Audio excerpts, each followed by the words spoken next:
Bonjour fidèles téléspectateurs, bienvenue dans votre émission que vous aimez tant, votre émission Second Souffle, Second Souffle est à Kakaka émission, mais c'est aussi une mission que Dieu a convié à son serviteur, l'évangéliste Josué Lokamba Kunz.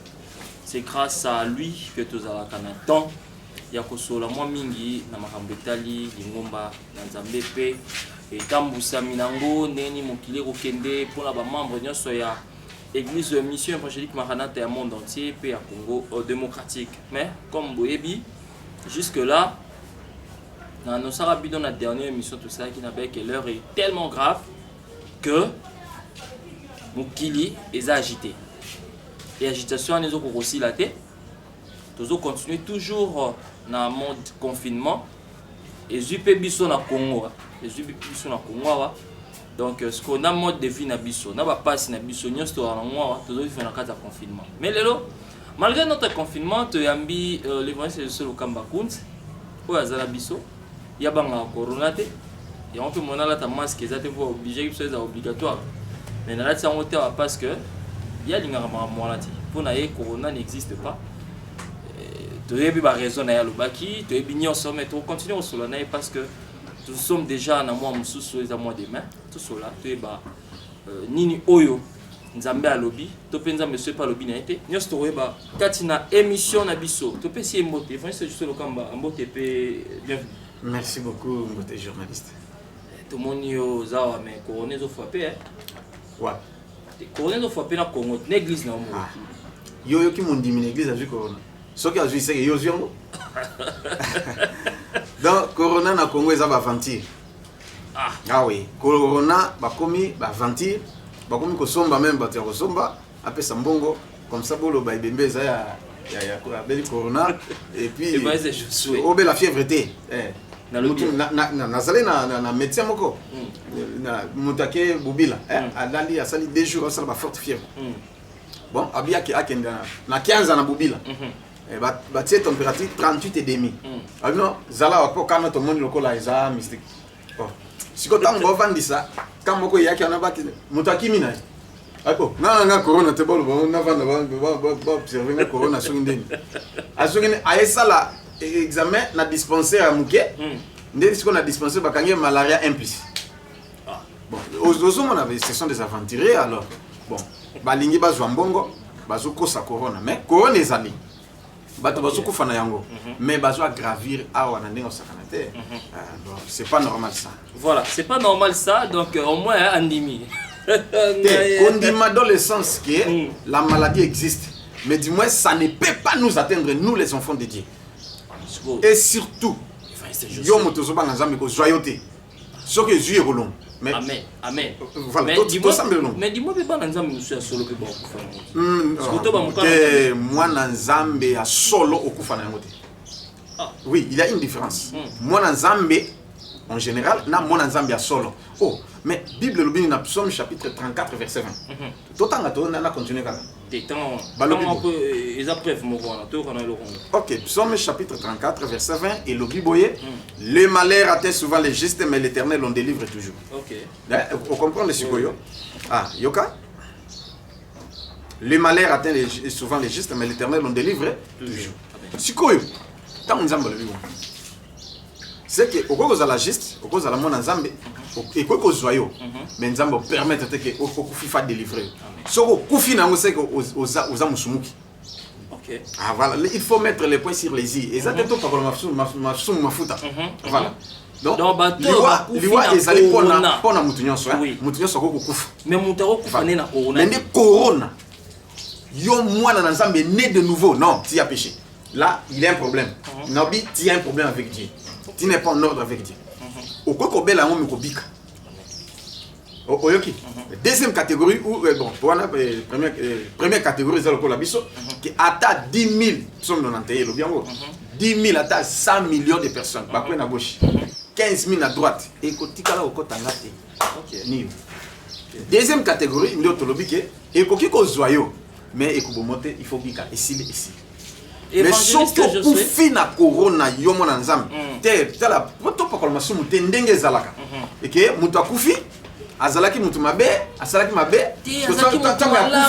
oh non moni to sali kilte bayena bayo tanga nini biographie na ye azalaki malamu omona azalaki boyena batu mais non donc to beta pe mabe mutu so yi mabe mais oui, il faut dire la vérité que moto yo ndenga zao azalaki na bolamu na ebo mais mabe na ezani azali moyibi azalaki ko sambela mais un peu dedans un peu dehors azalaki lokoso ndenga zao banda ko kabate voilà c'est ça alors c'est que ce que moni mwana na nzambe oyo azobanga nzambe ya solo malade ya corona ezui puis akufi na yango il avait péché il avait un problème avec Dieu ou avec le diable wana pena tozui ndakisa malamu donc ce muta akufi nango kazaki mwana nzambe ya solo Beau fuyez bien beaucoup talake na ba anale na ye consort voilà voilà donc agrisa ina possibilité akufana liwa mususu mais corona donc voilà donc corona ils ont continué koboma nga étant journaliste na pesa nos conseils pour respecter ba mesures d'hygiène surtout à distanciation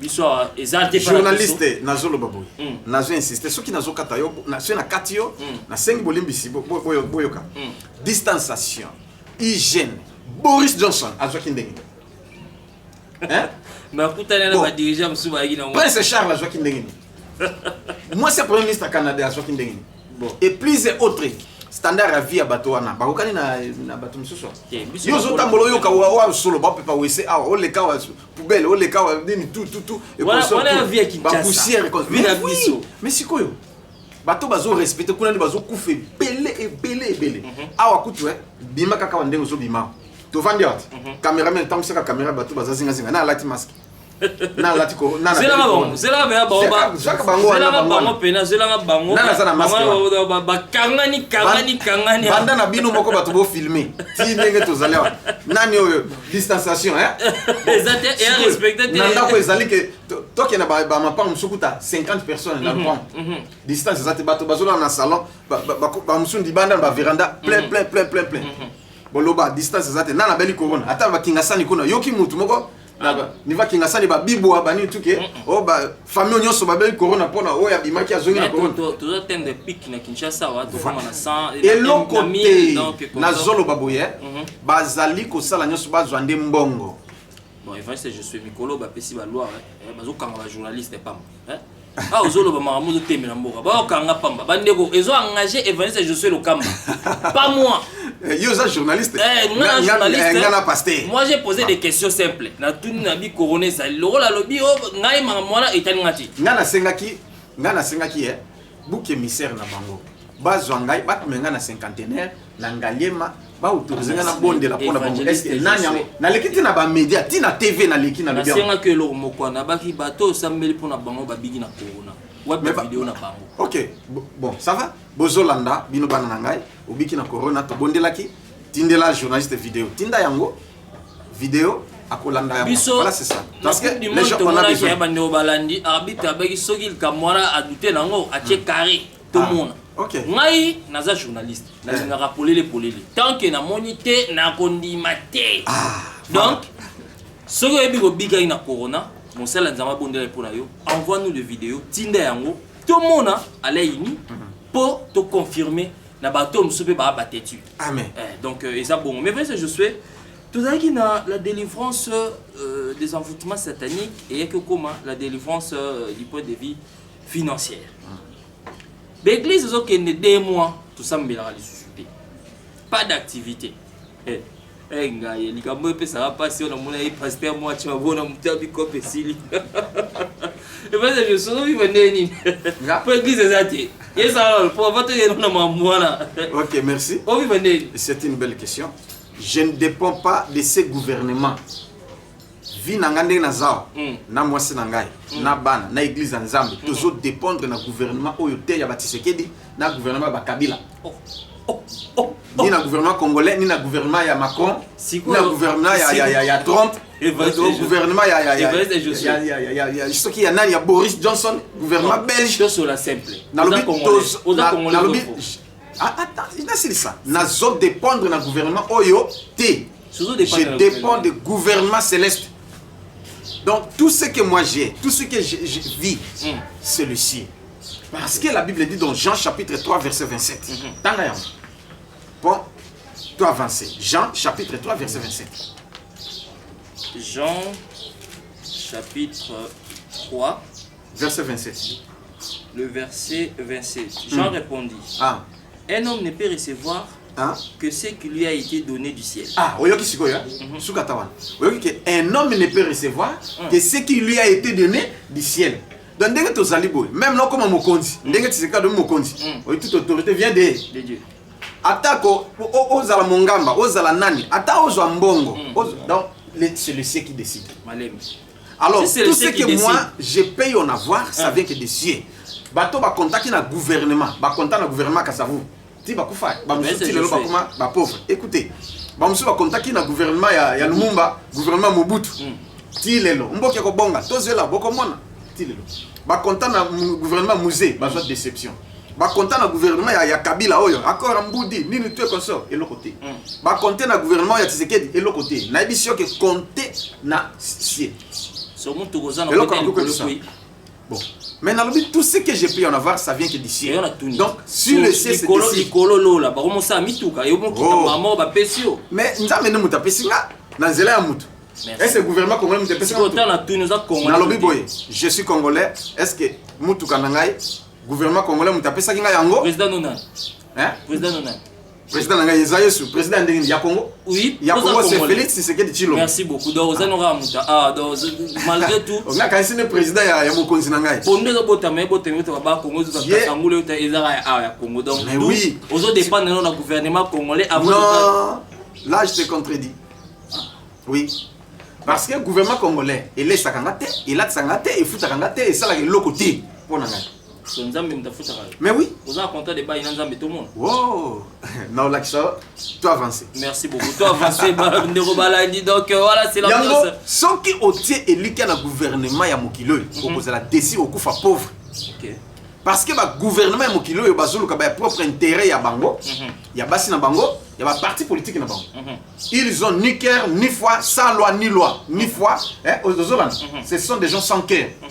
Ce qui base dans mitema nini, un vrai gouvernement qui a intérêt à la population. Que Dieu vous bénisse. Amen. Voilà, va interpeller Bino. Donc, bon, on l'avait mitema dans une solo. Est-ce que vous sorti élika na gouvernement? Donc c'est la gouvernement comme misal les oya. Bando c'est la misal. Baton de belé kuna. Voilà. La baba. Baton de salaire. Baton de belé. Mon compte après si on ne pas mettre salaire, kuna va pêcher de bakitis. Donc ça a toujours été comme ça. Voilà. Dis-moi, il faut te retenir qu'il y a des gens qui parlent. Oui, c'est Dieu qui s'occupe de moi. Merci beaucoup. Si quoi, toujours le contexte financier. Na confinement. Bon mango go utawapi. Mutu fazwa bénédiction yo faut que ça. OK. So misale kangami. Yesangati na délivrance mes amis. Ba sambela ba se délivrer la ta confinement pour se délivrer à l'état bon mané mon ba so parler la man Tony. Merci beaucoup. Naibi que na confinement batu bazolia to boliate. Baolia. Confinement batu baobota to babota. Baobota. Confinement batu bazolata to baolata. Baolata. OK. Ata balade. OK. Kasi olati non? Ouais. Olati bien. On a une émission. Bien habillé. Merci beaucoup. Mais confinement. Est-ce que si si non. Voilà. C'est-à-dire bien que confinement Zali, mais il y a des gens qui travaillent. Il y a des gens qui mangent, il y a des gens qui ont travaillé, bazo bota, sauf qu'un hôpital au Kokuta, bota. Et plusieurs autres activités et ils ont ça la macaca. Et puis c'est le côté, quel est là-bas Congo bazo l'on a bilan. Ils étaient confinement, bato bafani balon a pe bilangate. Te, kende na nini, na utoli ambisa mai. Mbisa mai na nini, ba pêcheur ba lobi na fleuve. Vous comprenez? Voilà, c'est-à-dire il y a des gens qui travaillent. Mais des fainéants, ba kotika la kana qui ne fainéantisme. N'habitez pas au landinga. Fainéant. Ah oui. Moto aza fainéant. Te définir no fainéant. Tato si maloba mboka, ato si ordre. Babi vanda na ndako. OK. Bato ba pesi mibeko wana ke bofana na bandako. Il travaille ou pas? Ba ministre, ba président, ba nini, ba PDG, ba député. Il travaille ou pas? Ba mo travaille na vidéoconférence. Mais non, mais qu'est-ce pas travailler? Il travaille. Il gagne de l'argent. Vous comprenez? Mais yo siko soki olandi ke confinement na croisé maboko olali banda tongo tibutu olamuki Lobby lobo kuna. J'ai des six Okoyiba. Okoyiba. Nzamba zate. Vous comprenez? Voilà, c'est-à-dire, Zala toujours courageux. Dieu va t'inspirer ce que tu peux faire, même pendant le confinement, et tu vas toujours t'en sortir. Nous sommes dans la liberté. Quand c'est corona, ils ont le kuna te. C'est ce qui pose aussi problème. Voilà, différence c'est Zali pour la kuna. Loi. Ezali makamono eza quand même moi bien par rapport na biso. Biso yo ko kaka batuna confinement ole ça na mutuni. Provision na mutu azana ngote il fa bima lukata 1000 francs. OK.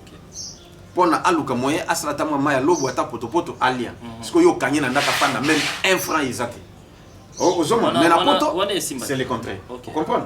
Azana moi provision na ye, toni tout et consort. Ba couper ko ele biloka ko commander ngopi ba ye na ngoti na ndako. Awa yo commander. Non yo. Voilà. Alors, c'est pour dire que Bafénéa, dans le but, nous sommes en général, mais nous Bafénéa, au Bebo Lukate, à Koufanaga confinement, à Boulete. Or, un homme de Dieu, un enfant de Dieu, nous soit fort et courageux. Même n'a pas pour se retrouver. Bon, nous se retrouver dans le confinement. Tout ça, c'est la terre. Bon, Naoli a ndengni, Ndako, et ainsi de suite. Mais je suis c'est Dieu. Je dis que je dépends de Dieu. Oui, c'est tout. Vous dépendez de Dieu. Mais il y a une chose qui me préoccupe un petit peu. Est-ce que Nzambe Mutalobaki n'a pas continué pour être si j'ai ça masqué et vanni pour l'église fonctionner? Tout est en place. Est-ce que c'est Dieu qui a dit que c'est la continuité pour des mois où l'église fonctionner? Tout ça, la témoin et Sambela Maïka en mars, en février. Après, plus rien. De 6 avril, de côté mai. Mais c'est quoi? Nzambe ba toujours to solara na Nzambe to inspiration za bango mais si j'ai on est là ba bénéficier na on a nté pour la type église ezonga pour ba bénéficier si ma OK nga bambela ka Nzambe likambo te sonza malobité ezali ke esengeli to sala prière tito kende tito clôturer ndenge to ko sala ndenge Nzambe inspiraki comme eye ko tia moi boulou yeke alors ndesiko toi oui, tu dois allonger jusqu'à ce que Moutounioso a bénéficié. Donc, tant qu'il me kokota, Moutounioso. Kasina zolobo, non, on a zolo zangainde na lobi. Ok. Voilà. Ngainde, on a ça le programme. Ok. Tous là, comme ça, confirmer c'est là pour que Moutounioso alanda yango, pe Moutounioso a sala yango pour a bénéficier. Afunga ma pe côté finance. Afunga ma pe na makamonaye. Afungwa pe na business na ye. Afungwa mona clair. Voilà, c'est ça. Parce que surtout sali boy ba mususu bakolanda te, ba mususu pe donc voilà. Donc et ko sala comme il faut te. Donc modalité à prière ndenge nzamba recommandaki, ndenge tout et salamaki, to sengel to sala mais moi to sala exact. Mais si quoi je savais que peut-être au cours de la prière mon coco font le sabat de cogène ou bah comment il a programme à fin du mois il y a le 27 ans. Mais tout ça là qui déjà on a déjà ba programme ba jeune ezali. Mais on a zolo ba ya programme ya clôture ya prière il y a délivrance il y a envoûtement na finance. Donc jusqu'à ce que l'église est zone. Na Congo ba baxé sous 2 semaines, tout ça déjà na 4e jour, il y a prolongation, il y a confinement, état d'urgence dans le pays. Donc, cette aussi semaine, toute semaine prochaine, nous attendons encore une fois de plus, nous avons une solution que Barobaxa, on est au juin. Donc, éviter, le pays, nous sommes l'église, l'église Zongi, la Suisse, l'église Zongi, le pays Zongi. Et je crois que ça serait mieux pour nous ici, Zamba que l'État n'a pas si ça va calculer afin que l'église Zonga, peuple dédié, a bénéficié d'un mot. Yambo était toko bane va je suis, tout le monde a un témoignage. Bande koyo, tous les Sabino Bango, à table monde bon plus de 10 fois l'émission, ils ont interpellé mémoire Nabino. Que Mouta Zalaki n'a fond moukier, mon amicate à moukier. Mais le sambo, et ça li kabano aussi ça va sac. C'est un très grand miracle. Tu peux suivre un exemple à moukier, ndaxé à moukier, mais ça vraiment utile. Dès comme sous pas avec on a, na tombola dès côté comme la moukier, faire mon robot. Mais après ça, nous avons un fou qui s'est ramené. Les lots, à moi aussi ça va ballon. Tout le monde va témoigner, c'est très utile pour nous. Nous avons un peu de continuer mission, c'est parti. Comme on a sœur Sylvie Makita, na vandi na bibwa.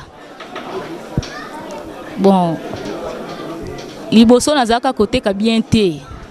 Nazaka olamba mikate mais ozo mona côté ka moka ya bongo bongo ba client penza bazate mo boyeko lala mais à partir na ya awa na mema en tout cas commentaire ezate na sala kombo na bibwana na yebite et comment olekelanga moko naza ba client moko nazaka mususu na troublé nazo mona te na tekela nani na tekela te na koma ko louer na batu bazo tekela ngai parce que ngamo na kokate et comment ko lekela ngai na sala kombo voire même papa au moins papa responsable na veste na jeep mais akiti azo sombaka mikate na ngai elekela nga moko yango na pesa nzambe merci nzambe o atindanga awa na mema yango na kumisaka etangu nyoso parce que o ezaki difficile na vie nanga et comme facile ba o nyoso ba olanda ngai ba o ba monike mbongo na bango marchera te ba ya na mema ba ko se retrouver lokwa ngai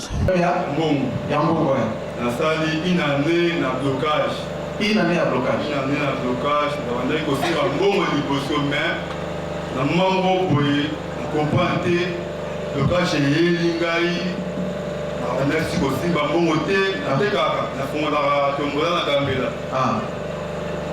so na kata balon boye adati ya moko apusa na rasu pembe na do na ngai donc bitula biloko bima bien et mama be eloko ya makate mosu na lali na kati balon et mi kitoko baninga oyo bafongolaki pembe na nga ebimaki kitoko te me bango ezotekama yango etekama te Belen kotala ya baninga bela bango eza kitoko te mais nga eza kitoko etekama te ndenge nini na kati na ofongola par semaine tato 2 ballons tato 3 ballons mais etekama na passe ebima bien ebimama mpe natekaka kaka bien te sai nango une année nakozala même 500 francs ya transport mpona kende gambela kana kolekela ngai nayaki awa na nzela ya nsima mwasi na ngai okwana ayi awa mwasi na ngai moto ayebaki awa sisi aye mwasi na ngai ayebaki awa nakana lia mama kolutu na ye aza na poto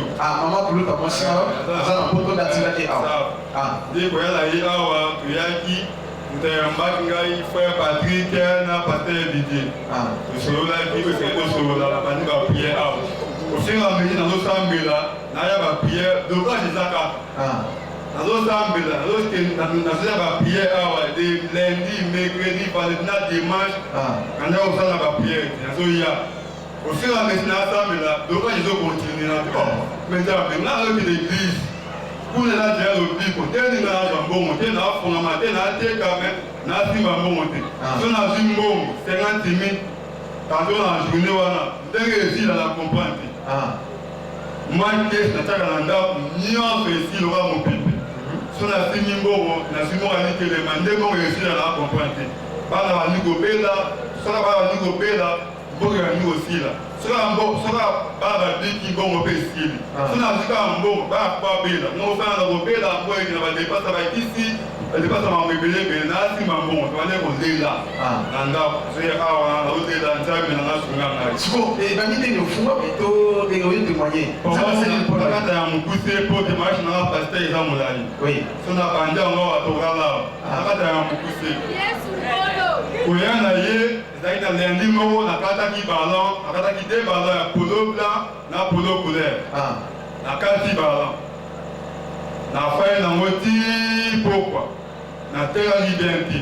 Lendi ango. Na ye na service au ça lundi. Service ça na lundi. Ça ma chaque lundi. Amen ba na zambe. Oh le baka. C'est là. Service ça na lundi. So ba service ça na lundi bele. Service ni oyo ça na oyo lobi. Ndaba fungoli.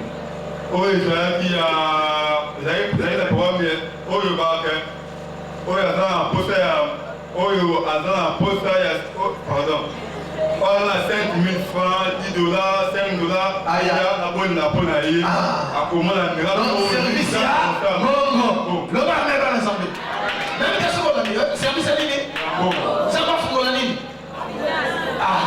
voilà nyo yaki dina yaki na bongo te juna wa te ka pena bien te zeka na 6 000 francs maboko jam nanda na 100 francs tinanda umala 6 000 francs siko ba na doka kolia nini abima kaka pesa ni combien la pesa ni 1000 donc tu as 1000 francs olobi mbongo wala na ngo Alléluia. Ah, responsable. Merci la parole. Mais ce qu'il y en a 6 000 francs. Mais à Kati, a vu 5 000 francs à Pessi. A-t-il la combien? 1 000 francs. Olobaki, nous avons la poste à Mbongo. Alors, Mbongo a fait le groupe à l'obéler à Ngo. Na l'obéler qui a Ngo. Donc, on a eu la poste à l'ébosseau, on a Pessi Mbongo, Kaina le Boko, il a un jeune homme. Nous avons pu aussi adapter. On a les autres, on a remarqué qu'on a aussi un bon moment. Olobaki a mis aux femmes. Na zone na la loti par le mot caché chemise pour attaquer à noir avec ta chemise à pembe. Alléluia.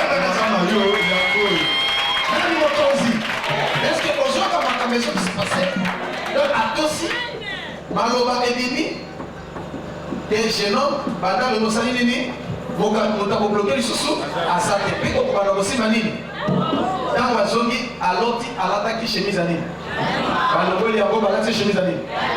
Les gens de l'université. Donc, à ce moment, on va continuer. Il y a eu qui m'a dit, on a dit, lundi, la prière, parce que c'est un service, il y a pas ça, lundi, on a fait 6 mots, mais est-ce qu'on a dit, c'est un homme, nous avons de gros soirs, il y a bien quand il est bloqué. Bon, on va passer, on va ça qu'à mon avis. Avec un dans le coup.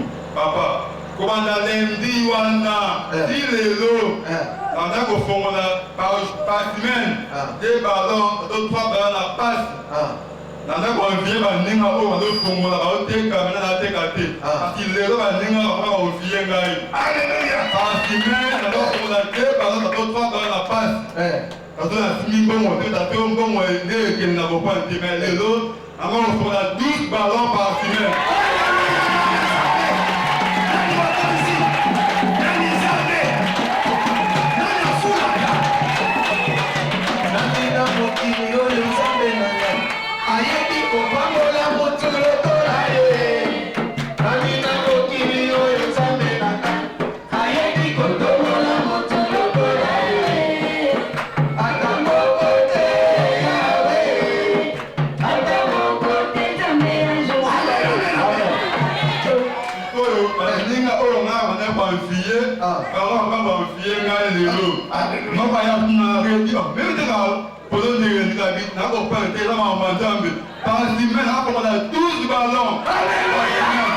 Chaque jour, on a 2 ballons.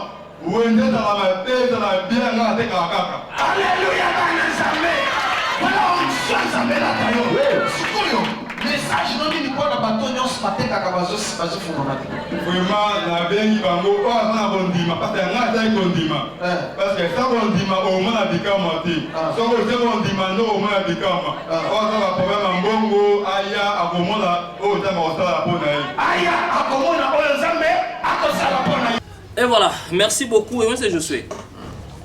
Migolo nabaki natie ko témoignage na rapport to ba finance mais ngana na besoin na mona ba témoignage ya bato ba robika na corona s'il vous plaît bande so ko yebi penake musala nzamba sambelaki pona yo corona to pona ndeko no ko so corona longwe tindela biso vidéo na ba numéro monyo na tinda na WhatsApp e ya to mona yango to tia ba ndeko misusu bandima. Lelo un grand artiste à Congo a Koufi na poto kuna babina biso mangwaou a Koufi donc ça biso passi pour ani corona ni ko boma biso awa toza so ina à peu près 1000 cas to komi na ngoto atteindre pic mais tozo mona le côté 50 na mort c'est 80 combien de guéris bon du moins ba biso za mona nzambe ya solo deuxième catégorie et joti so za première catégorie ba c'est je sabi 1000 10000 et atteindre été. Mais voici je suis. Si quoi tout ça dans mois de mai. Tu commis presque tout qui est profilé presque dans 4 années. On voit tout ça. On voit toutes ces choses qu'on voit ici. Étant homme de Dieu. Quel est le message que vous pouvez faire passer au monde?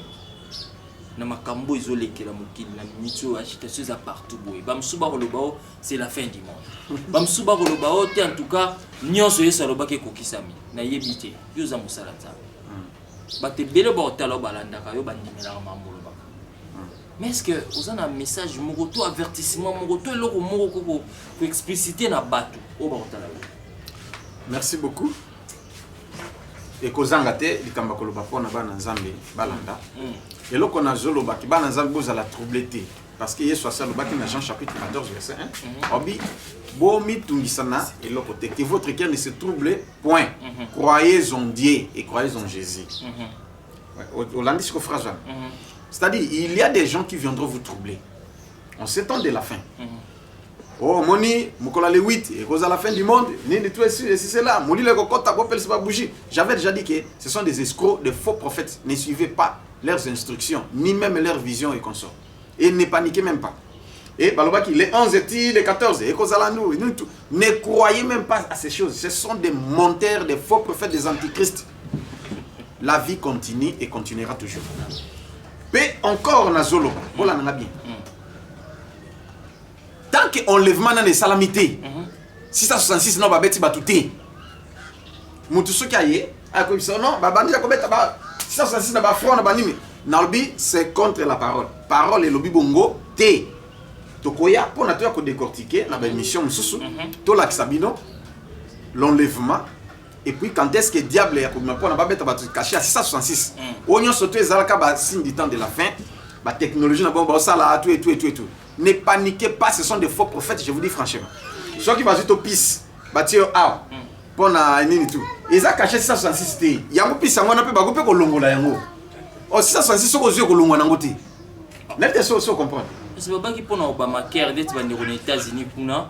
C'est ba cho pis wana ya franc rouge, les OP ça a accès à ko il y a un traitement gratuit et surtout on a ezali kaka ba signe du temps de la fin on a ba technologie ya ba tondenge évoluer tout et tout mais du moins et pas les assistants 66 c'est pas des chrétiens ba ndimina ya je vous dis franchement ba tshisa bango na mbunzu ba tshisa na lobi boye tu peux refuser parce que nzamba a boyi au tia instruction na nzoto voilà c'est ça na ba tatouage na nzoto ba ni tout nzamba lingi yango te vous comprenez un vrai chrétien ko sala yango te et si et comme péché ne l'autre au coup fa péter au coup vivre vie et qu'on continue mais ceux qui ont faux chrétiens aux nous pagans le consort sauter yango et zanango fin du monde était et ça 666 parce que on peut même enlever ça et ça le col aussi sim au tien na appareil au lingo longola au longoli na yo voilà c'est ça on peut mettre on peut aussi ôter voilà c'est ça alors nous avons lingi va pratiquer wana té conformément à la parole to ouais poto le makambo mais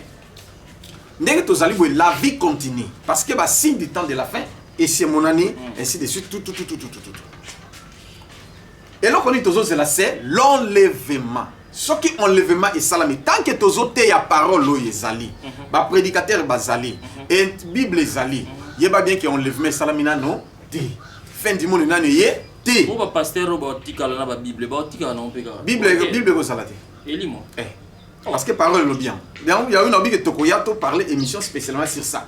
Bon Nesikoyo monter à cause la thé. Parole est cause la thé, ce qu'on lève mes salami. Beaucoup le Bible cause la thé. Il y a tout une question. Na compléter pour continuer. Oui. Babi Nabiso les écritures restent et les paroles s'en va. Oh, mais est-ce que yoso le contraire. Babi que les paroles s'envolent. Mais quand c'est dans besoin ils ont qu'il y a des écritures ils ont qui capotent aux comment. Mais Babi ceux qui ont levé salami, il n'y aura pas de pasteur à côté. Monter à cause la terre, parole est cause la terre. Vie pour continuer, on lève mes salami, wana desko mabe et koya makasi na mokili. Oui OK, diable akobima. Yo so mona diable farafa. Siko pour komona ba démon ba kobima, ba kopesa ba to cacher à 666. Pour no sombelo ko na wenzi. Pour na olia, ata omela mai, il faut so cacher na. Soko zite, okolia te, okosomba te, okoteka te.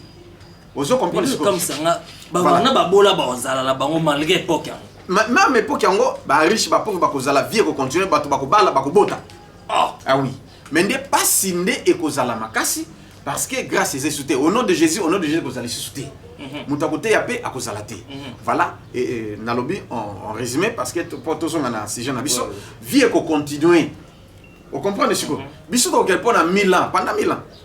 Alors après 1000 ans, ndesiko yo tokoya ko sambisa mokili. Moi je vais juger même les gens, les anges, je vais juger même les gens. Nabinga ce qui yo ndimi ngote mais Bible et recommandé nga yango kinga na juger même ba ange na 1 Corinthiens chapitre 6. Voilà, je ne serai pas jugé. Voilà, ce qui n'a pas ça va verset, na ko pesa yango. Et ce que faux chrétien ba ko za la juger.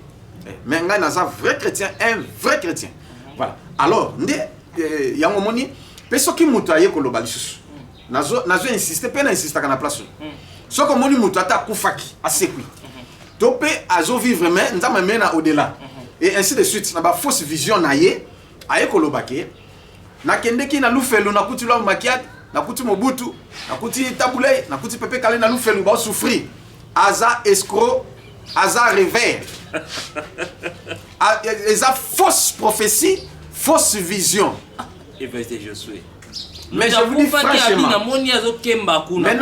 Lazare ya Bible ezarandeni na homme riche. Est-ce ngana boy l'histoire ya Lazare? Ke bango pe ba mona bon. Est-ce que Lazare yo kaki Lazare yo kolobake tant on a kufaki na kutaki Mobutu na lufelo na kutaki boy na lufelo. Voilà c'est ça. Ya on a zolo baboy. Azar revers. Mais internet le col est comme accepté na tout le monde et puis nous ça s'est passé dans internet, nous azaka kondima yango. Or Mutamayele ezali oyoki information ou analyser yango. Même Bible les recommandé yango ezolo baké ne méprisez pas les prophéties mais examinez. Mais il y a des gens qui n'examinent même pas les prophéties. Amen maman. Amen amen kaka. Même na fausse vision amen. Na kuti lutumba kuna amen. Na kuti madilu kuna lufelo amen. Nzoka zoko sana. Vous comprenez ce que mais quand azoloba mutazoloba mona que non est sérieux on dit non non non non ne croyez pas tout esprit.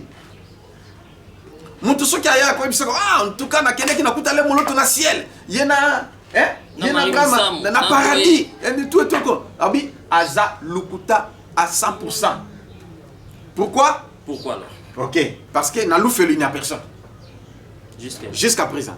Ata nabi ata nzinzi azate ngungi azate ata démon même un petit démon azate na mais nzambe ça qui est là mot existant oui même un petit sorcier azate stagiaire na lufelu azate et puis na paradis ou na Nouvelle Jérusalem il n'y a personne même Abraham oh Isaac oh Saint-Pierre kuna bazate il n'y a personne ni na lufelu ni au paradis batu ana bazawapi o ndengolo touchaki l'histoire ya Lazare baza na lieu de tourment bato mabe oyo yebi otanga bakombo mona baza na lieu de tourment et non l'enfer. Donc bazo binyo comme déjà avant que Nathalie fait. Et puis bato malamu lokola ba Eli lokola ba Abraham lokola ba Isaac et tout baza wapi bazali na lieu de repos baki kopema. Voilà bazozela enlèvement.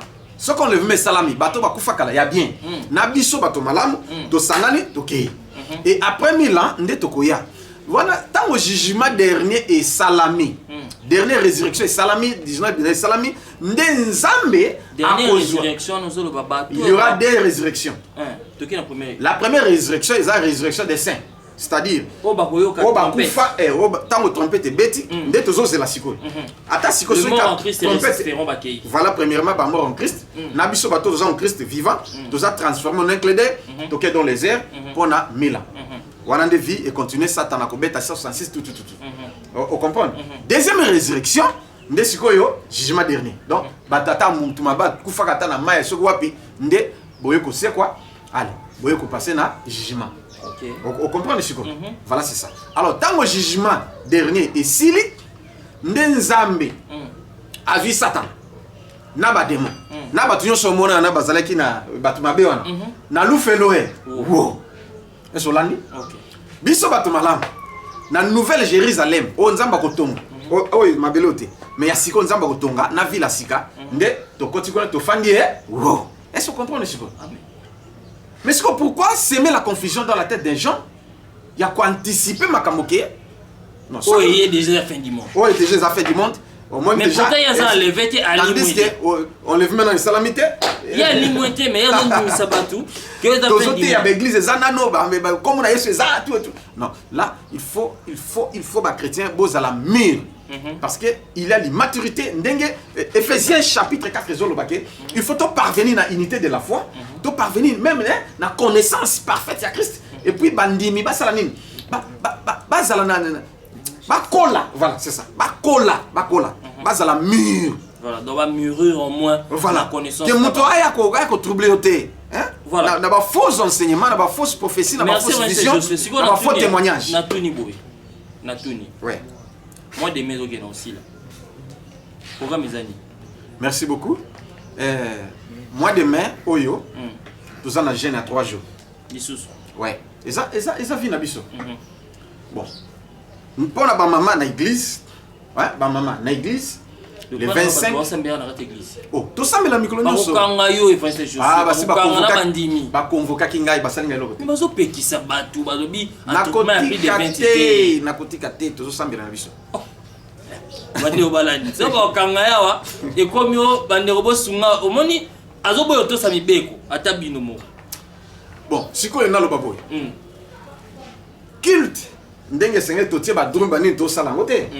Mais la prière c'est pas texte prier. Non, attends, on a pas l'église. La Bible, c'est là qui était confiné. Et c'est l'église. Tozo sambela na biso. Koyamba, nazo yamba. Mais non, il n'y a pas plus de 20. Tozo leka.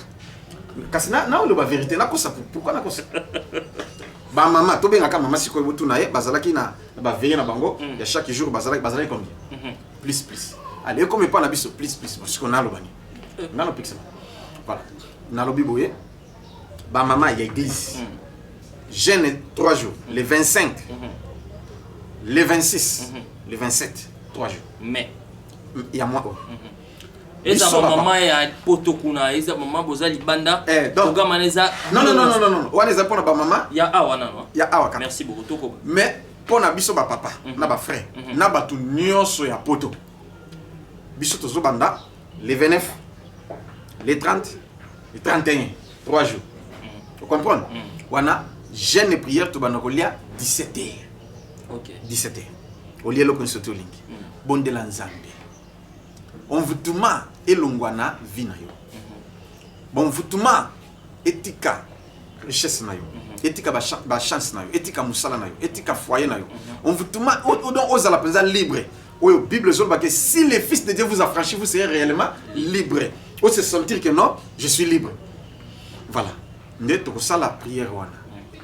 Donc, la fin du mois, quoi. Et tu as bon de là. À partir du 1er juin. On dit l'église est remise. Parce que le contexte est tout ce qui est l'église est zongi. Ce qui est zongi, programme est ali. Programme, ce qui est zongi, programme est ali. Car il y a oh, tu peux bouger en côté. On a exali, tu peux faire ça après. Tu peux faire ça après. Alors, ndé, tu peux bon de là, bobenginga, biskan surtout bosali. Sambela nzambe akose manifester ndeko webi eloko na koloba na Romains chapitre 5 verset 3 à 5 verset yo est très important totanga kango tanga yango po ezana eloko moko po esengena insister wana Romains chapitre 5 verset 3 à 5 Romains chapitre 5 verset 3 à 5. Bien plus. Nous nous glorifions même des afflictions.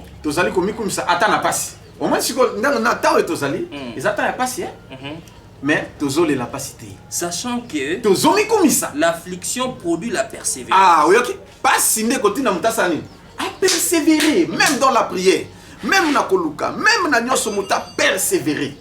Vous comprenez? Voilà. Continuez. La persévérance, la victoire dans les épreuves. Oyoki sikoya. Persévérance yana ndeti na kamuta sana azwa victoire. Sukatawa. Vous comprenez sikoya? Amen. C'est pourquoi nous persévérons. Même le royaume des cieux, Jésus a dit ceci. Celui qui persévérera jusqu'à la fin sera sauvé. C'est-à-dire celui qui ne persévérera pas. Ah, vous comprenez sikoya? Donc, ça demande la persévérance. OK. Et ça, c'est tout persévérer. N'est-ce que ça, moment y a passé. N'est-ce que vous avez traversé un temps difficile. Peut-être tu es malade. Si tu es malade, on dit que oh, ça sous qui roko génété. Benganga y bisanga pesanga si gêna yo. N'anga ko gêner pour na yo. Amen. Na ko prier pour. Yo gêna bena hein? Pour pasteur be na ba gêna raté hein. Bino bo gêner kuna ngada na gêna nzambe sa bongisa vie na ngai. Ba bongo wa en vérité. Wana bango, vie na biso, ezali vie à gêne et prière. Et la crainte de Dieu. Mais on passe là bande au bande pour évancer je suis funa funda e aura sur le bien pour ba gêne leki hein donc estomac na yo comment talier moi lipa pistolet pambo atondi. Donc je crois que ça peut m'a pour la santé tout ça a besoin il faut aller bien poids ou mais là dépendant toujours de l'armée céleste. Donc on a allier ba mana molimo nzamba laisser ba protéines et consort. Donc voilà. Mais vas-y, je te remets vraiment dans cette émission la biso ya lelo. Un dernier mot pour l'émission. Dernier mot nanga ezali boye. Ko perdre délicaté nzamba ça. Ce que to sala ki mo ata imbele to zo lekate ezali volonté nanga moko. Na zalaki disputé ya kosala ba mission. Et ils vont nzambe te. OK. Ngana lobi efkasi koko se lobi likambo esengeli mutas abanga eza ko banga ça. Amen. Soki nzamba lobi nzamba lobi. Ce nzamba lobi te eza yo moko au même Paul. Pourquoi Paul nzamba sepela kina? Soki place yo moko lobi ici c'est moi, c'est pas Christ, c'est pas Dieu, c'est moi. C'est ça. Et puis place nzamba non ici c'est Dieu. Voilà c'est ça. Donc moi je suis comme ça, je suis franc. Voilà. Alors, ils allaient volonté nanga moko na zalaki disputé. Mais si on a commis dispo, je pense tozolandisa nini et puis voilà, nzambe kusunga. Bo s'abonner na chaîne Nabino et puis bo partager pe na bande comme susu balanda vraie chaîne chrétienne. Mema TV ou Jojo Lokamba TV. Jojo Lokamba TV, bo s'abonner, bo ko édifier. Kalaten on peut se programme ba prière en ligne na chaîne et tout et puis ba prière, ba requête pour nzambe asala. Bo se décourager, je suis votre frère. Bobangate, je suis pour vous aider. Attends, aussi solution tête, on peut prier encore, Dieu fera encore quelque chose. Je me souviens, il y a une sœur qui vient de témoigner de Bazu ma balle en dengini. To bondela deux fois, wana musu to bondela deux fois zali balate. Mais lelo ayeko zali bal. Musu to bondela ka une fois azuli bal. Mais musu ayeko zo solution likamunai autobota sikoyo. To bondela 4 fois. Donc, dans ma salité, à persévérer. Donc, converser tout autant à la persévérance. Voilà. Mais mon bal n'a saboti kutu libanda. Mais lelo autobota. Est-ce que eze sengote? 4 fois. Au moins qu'il n'a pas encore commencé. Papa, si j'ai n'angai, nzambe. Donc na yambi mais. Nzamba za royo ke la hauteur. Voilà mais. Nzamba ya noli. Ba mususu un coup une flamme. Ba mususu pe nabi persévérer. Dieu va se manifester dans ta vie. Ne te décourage pas. Un gagnant ne lâche jamais. Merci. Mais un lâche ne gagne jamais. Voilà. Ok, merci beaucoup. Et ça, une très bonne définition. Et surtout que Tokomi Nasuka, mais Yamboto Kabo n'a jamais raté. Donc, Bongi Sama, je suis pour Nabino, à Osambela. Yamongana clôturer, monsieur. Je suis na pêche autant au Sambela pour le peuple de Dieu et moi je vais clôturer. Merci beaucoup, peuple Yanzambe. Na lingi bino mingi. Et nzamba lingi bino mingi. Peut-être perdre ndeko oya za cher na condamné était na lobité kaza péché biso toza bassin non eza liwa yeye peut-être parerait to po benga ki pété ou benga ko zubisoté mais nzamba azwa lokumu a consoler au perdre notre cher nzamba a consoler. Voilà, il est le consolateur des cœurs brisés. Mais yo oza malade, peut-être oza malade ou corona ou n'importe quelle maladie. Ou aux un problème à finance, ou aux un problème ya mikanda, surtout mikanda. Na ebisi bino. Na moni nzamba talisinga batu ebele, ba remettre ba enveloppe, tant bo fungola mikanda. C'est-à-dire si tu as un problème de documents, appelez-moi. Joaka kama ici kona sambela nzambe. To bondela nzamba peso musala, peso document, peso eloko sengi et o sepela, o témoigner. Mais na sengi na batu nso ba biki na corona to bondela ki. Vraiment journaliste a tembe na baton sur la tembe botinda et ko sala malamu mingi nzamba ko bénir. Amen. Je vais prier. Joama ino simba yango na sambela sala ntozo simbanga et nzamba sa. Nzambe na bomoy yo zali nzambe. Nani na mokili yo nzambe na ngai. Ayebi ko bikisa mutu lokola yo e. Nani na mokili yo nzambe na ngai. Ayebi ko kangola mutu lokola yo e. Ata moko te Yahweh, ata moko te Nzambe na nguya, ata moko te Yahweh, ata moko te Nzambe na nguya. Obundeli ngai etumba na mbula oyo, na banguna nanga milimbo mabe. Au nom de Jésus, miracle ya Nzambe s'opérer. Onction ya Nzambe elata mayana. Au nom de Jésus, miracle s'opérer. Car l'onction brise les joues. Kaka ndengo simbi. Et comme ici, on met là, on m'a bikamis, on tient la miss, monsieur Fungwa, on met là, au soukole longue, li babelongwa. Au nom de Jésus, on met là, au pako la maille, na li boum, au bota, au mon miracle. Nzamba visiter, au père consoler, na combo national, bibongo. Amen. Amen. Voilà. Merci beaucoup à l'école. Je suis le Kamba pour la disponibilité. Si quoi à Zongi Penza, donc vous continuez toujours pour bien ça là bien. Merci l'équipe technique et tenir sur compagnie Lelo. Tout ça, un mois de mai, de lobby, programme Yangwana, tout respecté. Donc, Jeanne Mobimba, et ça, les 31, les 30, le 29, pour papa et le monde entier, maman, pour me côté là 3 jours avant, que Batunion Sosoye, soit zonité, tout Koutana, Mbala, Uzoya, pour tout continuer toujours pour le Bela. C'est qu'on souffle le lobby. Abonnez-vous, abonnez-vous, abonnez-vous, partagez le lien et pas baninga. Bon, c'est l'intérêt, dans le cadre de sur le Kamba TV, pour nous regarder des émissions qui tournent, on a des témoignages, on a des témoignages, on a des témoignages, on a des témoignages, on a des témoignages, on a des témoignages, on a des témoignages, on a des témoignages, on a des témoignages, on a des témoignages, on a des témoignages, on a des témoignages, on a des témoignages, on a des témoignages, on a des témoignages, on a des témoignages, on a des témoignages,